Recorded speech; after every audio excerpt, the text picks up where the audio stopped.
કેમ છો ફ્રેન્ડ? જય શ્રી કૃષ્ણ. હું કિરણ પાનસુરિયા, કિરણ કિચન સ્ટુડિયોમાં આપનું સ્વાગત છે. તો આજે આપણે બચેલું જે ખીરું છે ઢોસાનું, એમાંથી બટાકાનો મસાલો કરી અને બટાકાના અને ખીરુંના બોંડા બનાવીશું. તો ઢોસા બોંડા અથવા તો ઢોસા વડા તો આપણે કઈ રીતે બનાવવા તે આપણે જોઈએ.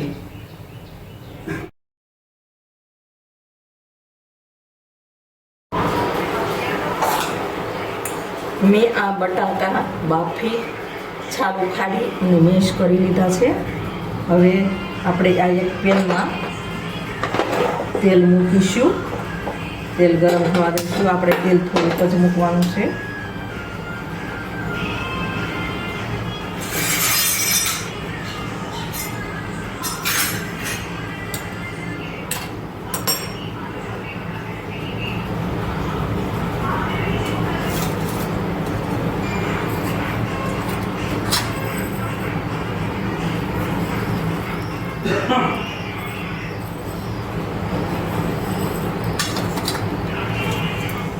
આપણું તેલ ગરમ થઈ ગયું છે.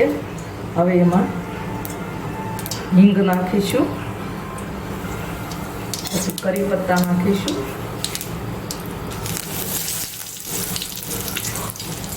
લીલા મરચાં નાખીશું. તમારે લીલું ન નાખવું હોય તો લાલ પણ નાખી શકો. લાલ એટલે મરચું પાવડર નાખી શકો.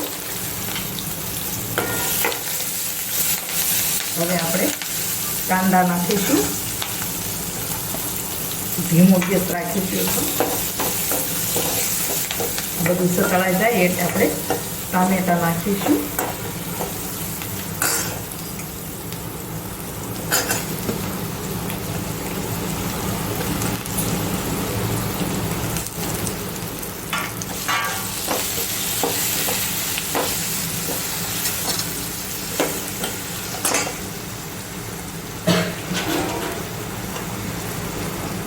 હવે એમાં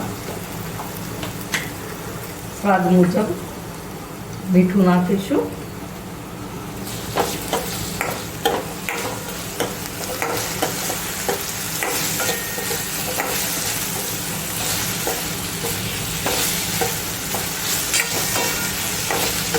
આપણે એકદમ મિક્સ નથી થવા દેવાના. થોડા પોચા પડે ત્યાં સુધી સાતળવાના છે. તમને ગળ્યું ભાવતું હોય તો થોડી ખાંડ નાખીશું. તો તમારે નાખવાની નહીં, એવોર્ડ કરવાની.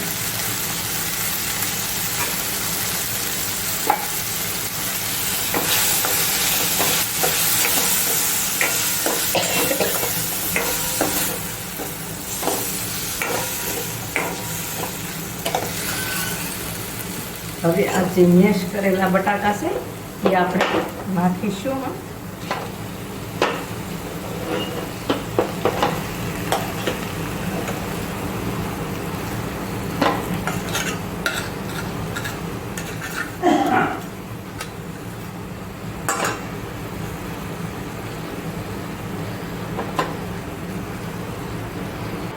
હવે આપણે એમાં લીંબુ નાખીશું. તમે જેવું ખાટું ખાતા હોય એ પ્રમાણે નાખવાનું. તો ટામેટાં નાખ્યા એટલે થોડુંક આપણે ખાટું તો થશે જ, પણ આપણે થોડું લીંબુ નાખીશું. તમે લીંબુને બદલે આમચૂર પાવડર પણ નાખી શકો છો.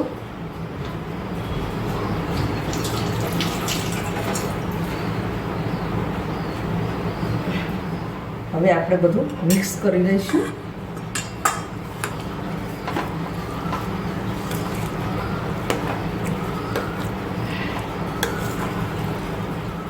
હવે આપણે ગેસ પણ બંધ કરી દઈએ.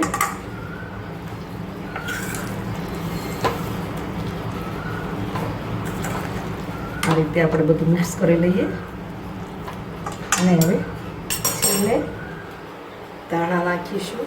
ધાણા એટલે કોથમીર નાખીશું. બધું આપણે મિક્સ કરી લઈશું. ગરમ મસાલો થોડો નાખીશું. શેકેલું ધાણા જીરું નાખીશું.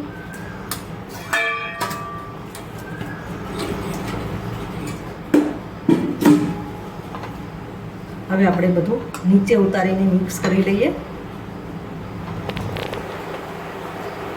આ રીતે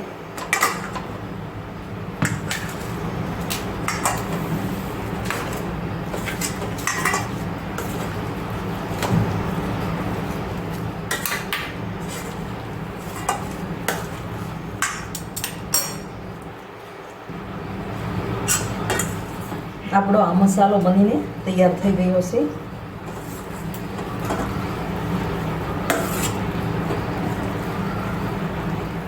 બધું મિક્સ થઈ ગયું છે બરાબર.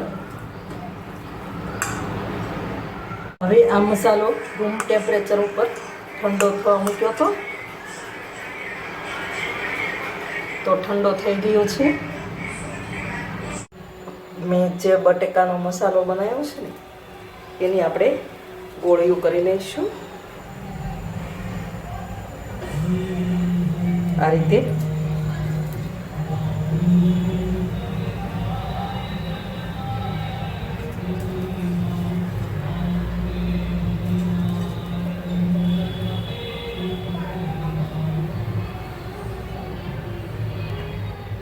હવે આ બધા ગોળા વાળી લીધા છે અને આ મેં વધેલું એટલે કે બચેલું ઢોસાનું બેટર છે. તો હવે આપણે એમાં ચણાનો લોટ નાખીશું થોડો. હવે આપણે ચણાનો લોટ નાખી દઈએ.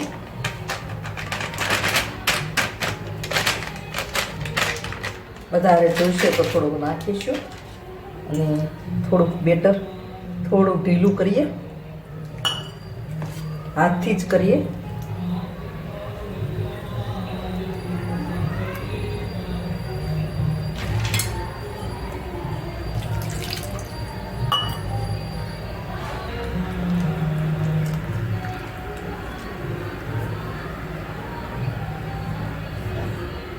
સ્વાદ મુજબ મીઠું નાખીશું.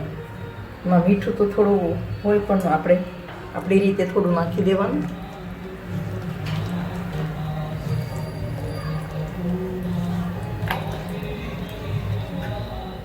આવી કન્સિસ્ટન્સી રાખવાની આપણે બેટરની, એટલે આપણા વડા છૂટા ના પડે.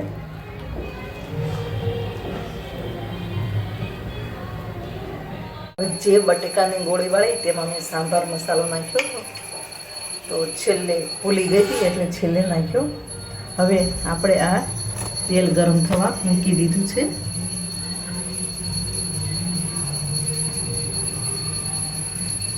હવે આપણે તેલ આવી ગયું છે, તો આ રીતે આપણે જોઈ લેવાનું.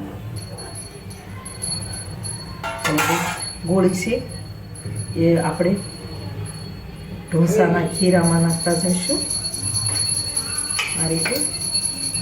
પછી આ રીતે ઉપર ખીરું નાખી દેવાનું. આ રીતે તમને હાથથી ફાવે તો હાથથી પણ કરવાનું, કાંટા ચમચી ફાવે તો કાંટા ચમચી, જે ચમચીથી ફાવે એનાથી કરવાનું.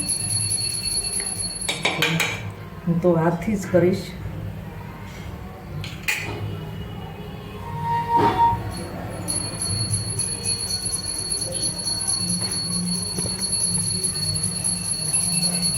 આ રીતે આપણે તેલમાં મૂકતા જવાનું.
હવે આપણે કાઢી લઈશું.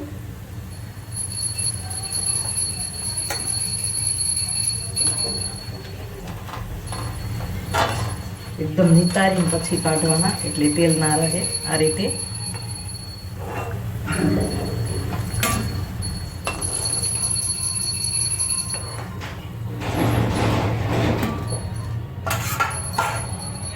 એ રીતે આપણે બીજા પણ નાખીશું.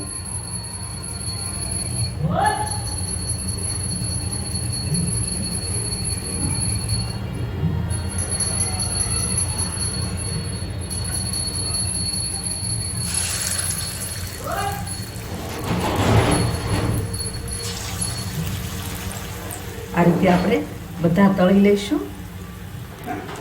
હવે આપણા બધા વડા બનીને તૈયાર થઈ ગયા છે, તો ગેસ બંધ કરી દઈશું અને કાઢી લઈશું.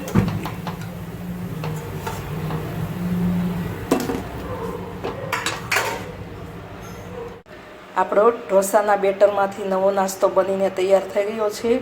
તો તમે એને ટોપરાની ચટણી સાથે ખાઈ શકો છો, ગ્રીન ચટણી સાથે ખાઈ શકો છો, સંભાર સાથે પણ ખાઈ શકો છો.